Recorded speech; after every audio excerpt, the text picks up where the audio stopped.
We love hearing from you. If you want to get in touch and tell us what your story is during this lockdown, please get in touch. And I'm delighted that one story I saw that really took my fancy was with Belinda, who's now joining us from Smale. Goodness me, our signal gets there. And as you can see in this picture, hopefully, behind Belinda is all sorts of items, and we want to get onto that. So straight over to you, Belinda. You're a group, aren't you? And you're doing stuff for the NHS. You're making stuff. Yes, a group of volunteers headed by Ciara Kilgallen and Estelle Bagnall came together responding to a request from NHS frontline staff for bags to put either their own personal clothes in or scrubs, not scrubs from theatre, I hasten to add, or from specific wards at Nobles, but where these are community staff. And requested bags for shoes, bags for personal belongings, or bags for their clothing. And this was to help reduce any risk of maybe cross-contamination, if you like. So you started this, you got a group, haven't you, that does this, a sewing group, right? Yes, there's. It started on Facebook, as things do, a sewing group called Manx Sewing for Safety. And it's set out aiming to seek volunteers to make up and sew these bags and also scrubs. The scrubs being for the non-COVID wards, if you like, for people who perhaps normally wouldn't wear scrubs but are now going out into the community where they have to. NHS workers, care workers, those people. So how's it gone? What's the demand been like? Overwhelming. From literally all across the island, we have volunteers in their own homes making up these bags, and we ask that they wash the fabric at 60 degrees. The bag is made up, and then the recipient washes the bag as well on receipt of them. And I can say that as of today, over 850 of these bags have been made and delivered to the wards, the care homes, the nursing homes who to date have requested them. And we are looking, because we've got so many amazing sewers, we are looking for more requests for bags. That is fantastic. I know you're not a sewer yourself, you're in the logistics of this whole thing, organising, aren't you? I like to do the behind the scenes stuff normally, and I really am a bad sewer. But in addition to the bags, there are some amazingly talented people secreted across all of the island who are also making scrubs.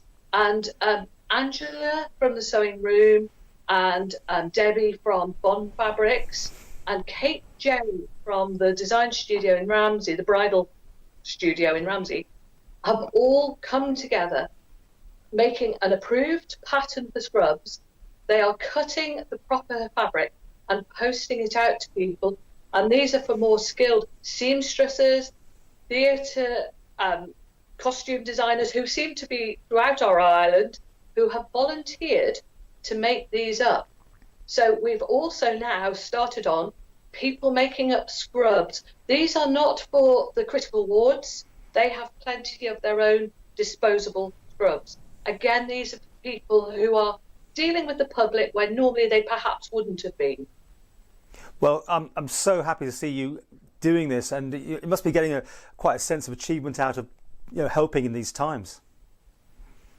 I think it is absolutely overwhelming, the positive response. And what is so nice is I spoke to a lady of 88 today who said, I can sew, I used to sew a lot, I would love to do my part to help these people who are going out there to look after us. And it means that people in their own homes are able to contribute. And I think that's also good for your well-being, feeling that you're playing a small part. But in fact, let's be honest, this number of bags, this aim to produce scrubs is quite a major achievement, not even a small part.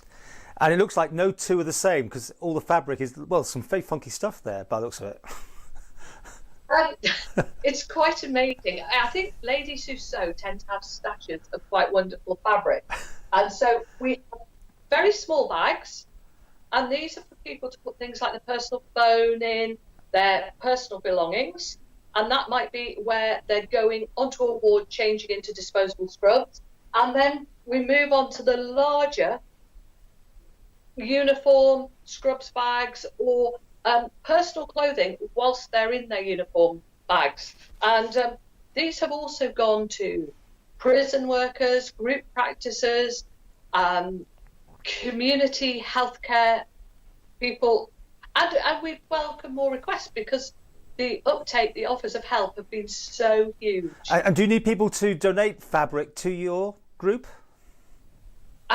We have got offers, and what we try to do, and what I must stress is, we don't want anyone making special journeys. So what we try and do is marry up where either we've got a key worker passing somebody's house, or where somebody as part of their daily exercise can deliver them.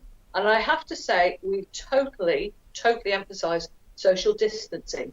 So the bags or any offers of fabric are placed in sealed plastic bags and left. We ask for phone numbers so we can arrange for the picker-upper to find out where the items have been left. And that is a very strict rule. So, for example, we have a prison officer coming from the north who goes all the way down to Dorby because his wife works at Nobles. And so we have these quite tricky to organise but wonderful distribution changes. So fabric offers, yes please. We do have quite a lot, and we just try and match that up. We also have sponsorship, which is administered for us by Jenny Moore, an accountant, well-known accountant. And some people are saying, I can't sew, I don't have fabric, but please can I sponsor a set of scrubs or anything like that? So what's the best place to get hold of you on? A phone number or a website or what these days? Facebook? The very best thing is either through the Manx Sewing for Safety Facebook page. I'm glad you remembered that. Or Manx Sewing for Safety. Yeah. I'm very indebted to Leslie Neen of the WI, who is coordinating WI across the island. They came on board at the weekend. That's a great help too. But I will say we're struggling a bit at times because some of us are also trying to work with the numbers of messages. So if they can be used, they're the best ways. In an emergency, if it's somebody who really doesn't do computers, I suppose I'll put my number out there, 882 882, but it might be on answer phone. I will deal with it when I'm not working.